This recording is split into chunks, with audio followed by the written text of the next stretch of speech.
Whoa, what it do, man? It's the original hot boy, Young Turk. Shout out my homie, my brother, man, Mikey T, the movie star. And right now, you already know we live on Report Card Radio. Turk, you were also a part of another major reunion. Everyone's seen the visuals of you, Wayne, and Birdman at Club Live.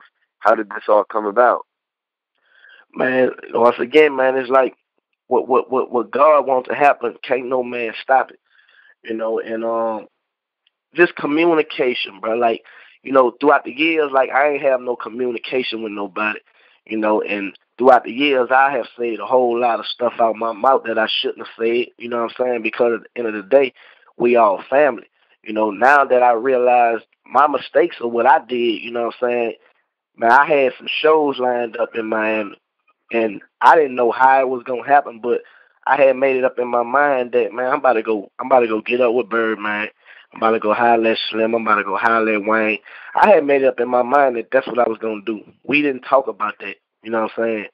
But when I got out there, it just fell in place just like that because it was meant to happen, you know what I'm saying? And I talked to Baby direct, you know. He was at Cameo Club Cameo. I went to Cameo. We chopped it up, you know what I'm saying, between me and him. And we moving forward like men, you know what I'm saying? Like I'm grown, I admitted where I was wrong at, and we had the conversation, we had a grown man conversation. And from there, like it's like everything else just opened up. We went to live, me and Baby got on stage with Lil Wayne. It was a Lil Wayne party. From there, the next day we went to King of Diamond. It was a Lil Wayne party. You know what I'm saying? We did the studio. We hit the Hit Factory. I went to Birdman House.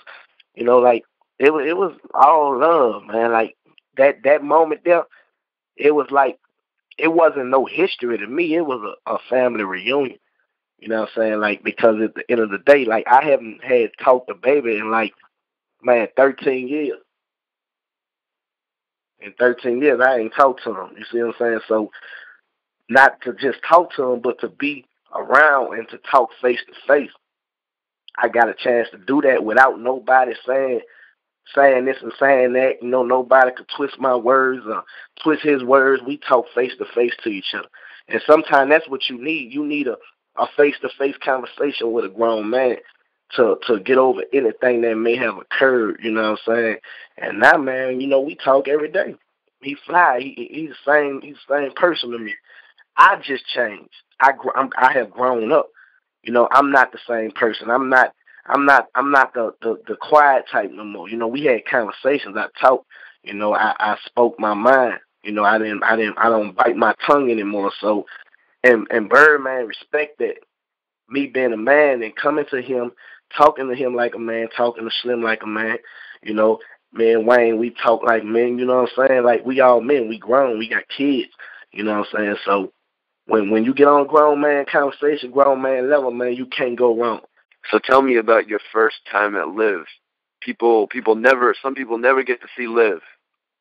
Man, I had been hearing about it and I had been seeing it, but to experience it, soon I walked through the door, man, it's like, man, I'm still a little institutionalized. So when I walked in there, it's like a whole nother world. I ain't gonna lie. Like I done been in some clubs, but when I walked in that motherfucker, man, it was like, damn, man, it just was like everybody in there seemed like they had money. Like it just was like I wasn't supposed to be that type party, you know what I'm saying? But once I hit it, man, and man, Mac had positioned me to come to the stage, you know what I'm saying? And I heard when you get on that stage, man, you didn't really did something, and Wayne and all Jim Jones and a whole bunch of people. Man, I don't even remember who all was up there, but they helped me get up. Man, I got a little weight on me, so it was hard for me getting up. I'm like, man, I hope I don't fall trying to get up on this motherfucking stage. You know what I'm saying? And I got up there, man, and it just was love, man. I felt like I was right where I should have been. You know what I'm saying? Like, just coming from prison, man, coming from, heroin and cocaine addiction and, all the things I done been through in my life and being able to be right back with my brothers, man, it felt right, only right. Can we talk about the Hot Boy feature film? Everyone finally seeing eye to eye, and could this happen? Man, I believe it's gonna be a hot boy biopic.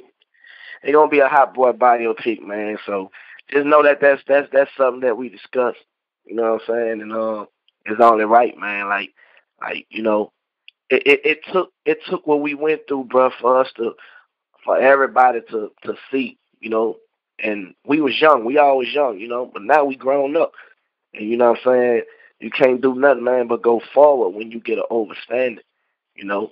And every day, man, we just look forward to strive for perfection. We ain't perfect, but that's what we striving for, you know what I'm saying? And, anything else, man, is nothing. So let me ask you, Turk, about the film. How would you see the Hot Boy film starting? I mean, just how it started, how it gonna finish. You know what I'm saying? How we came about. I see it starting off as Birdman. You know how Cash Money came about, but I see the meat of it is the Hot Boys. You know what I'm saying? When we came along and how we all had our different personalities and all had our different camps and what we went through. Our drug addictions, just real. Us, me and BG in and out of jail. Missing studio sessions and Wayne taking care of his business and just showing what the people want to know, just showing them how it really was. You know what I'm saying? And man, it gonna be so crazy, like, cause we all had a story separately from what was going on that we didn't talk about or people don't know about. That's why you have so many questions right now. And the only way to give it to it, we can't give it to it in the media. It got to be in the film. They got to see it to understand it. You know what I'm saying? Turk, now one more thing I wanted to ask you: who would you actually see out there playing you? I see BankRoll Fresh playing me, man, because he remind me of me. Like, he's still on the hot boy shit. He thugging. And I was a little skinny nigga back in the day. BankRoll Fresh still be swag like how the hot boy used to be. And that's my homeboy, you know what I'm saying? I know he a real nigga, so, to have somebody who's authentic and who's a fan, because he's a fan of the hot boys, the whole Cash Money camp. When you have somebody that really truly was a fan, they gonna play that role to the T. Because if you ain't want to be a hot boy, you're not boy, man. Everybody, I'm talking about everybody, in the South especially, got a little hot boy in them. You know what I'm saying? So that movie is not going to be a hard movie to put together and get people to play the parts, because they wanted to be us when we were back in the days. They used to play the parts before the movie even came out, before the movie was thought about. You had people want to be Turk, people want to be BG. Everybody had their favorite hot boy. People want to be Baby Slim. Everybody played their role. So the movie was being played out before it even got to this. You know what I'm talking about? So it's only right.